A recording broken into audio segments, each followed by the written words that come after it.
Thank you, Chef.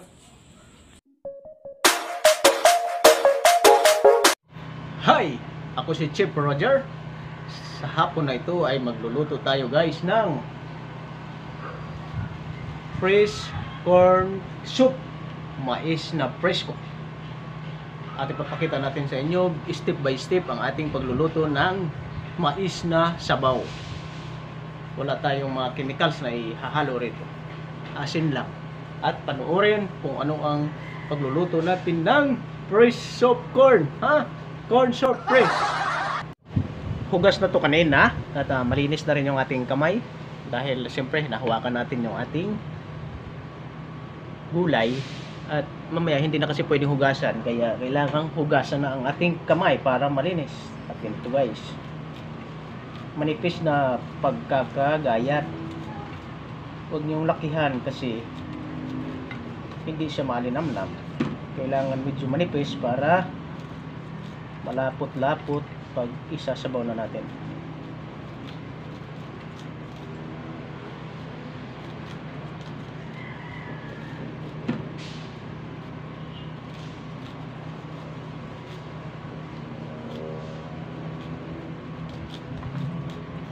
Kailangan maayos yung pagkaupo mo para plaster yung iyong paggagayat nito. Kaya medyo matrabaho ito.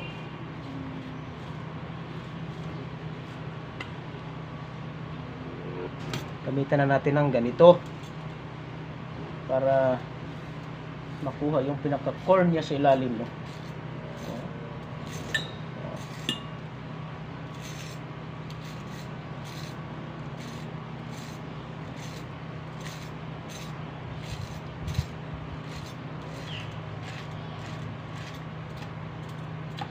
Tapos na ang isa.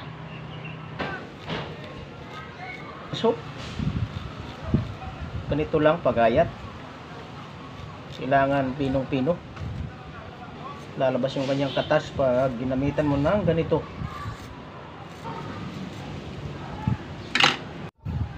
So, mayroon tayo ampalaya, no, na bunga. Ihiwain natin yan ng maninipis at mayroon tayong dahon ng ampalaya. Yun ang ilalagay natin sa ating sinabawang mais.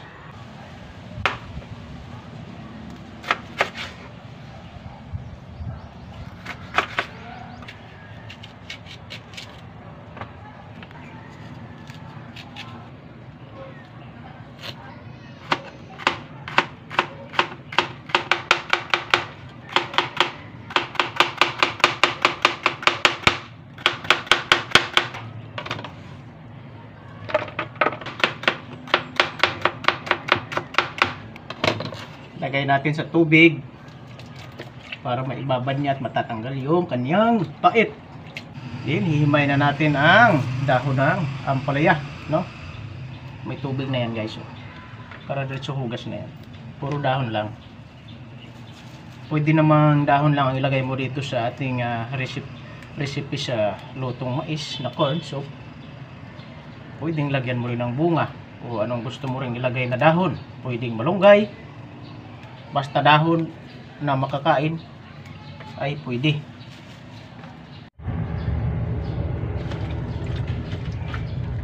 Mayroon na tayong tubig na nilalagay sa kaldero. Tinatansya-tansya ko lang yung tubig nito guys, depende sa rami ng mais. At siyempre ilalagay na natin yung mais sa tubig na kaldero.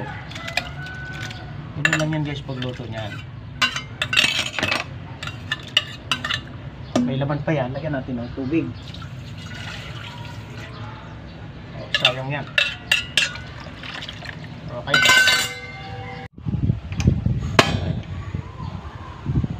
Ito na guys, no? Nakasalang na siya. At pag nagluto nito guys, bantay-bantayan. Pag kumulo, halo-haloin natin kasi para lumalapot.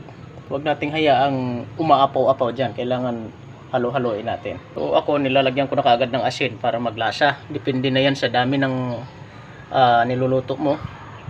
Kontrolin mo na lang sa asin. Asin lang talaga yung panlasa niyan guys. At kunting paminta mamaya. Yun lang. Walang ibang sahog na pampalasa niyan. So yun oh, malapit nang kumulo ito. Kailangan abang-abangan na natin guys, no?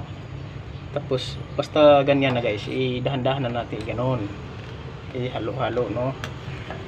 Biglang umapaw. Mula nitong pagkulo niya guys, halo-haloin mo lang itong mga 10 minutes.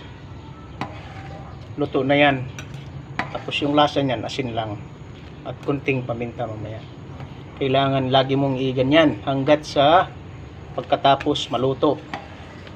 Oh, mga 10 minutes. Tuloy-tuloy mo lang i-ganyan lagi yan. Para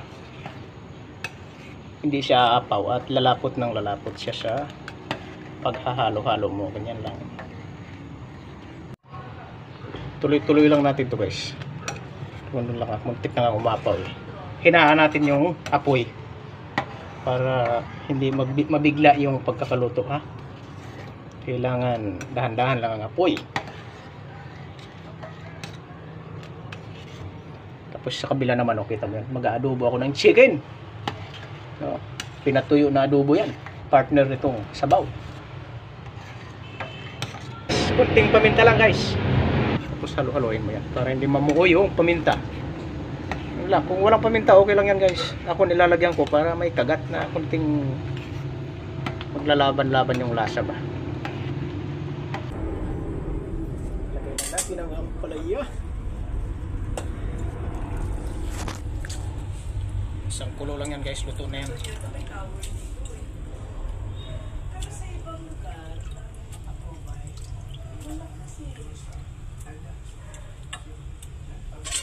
Okay ng lasa niyan.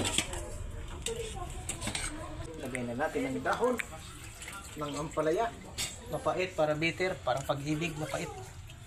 Pag nasasaktan ka, mapait. Okay. So isang kulo guys, at pag bumaba na itong gulay na yan, luto na yan, kainan na guys.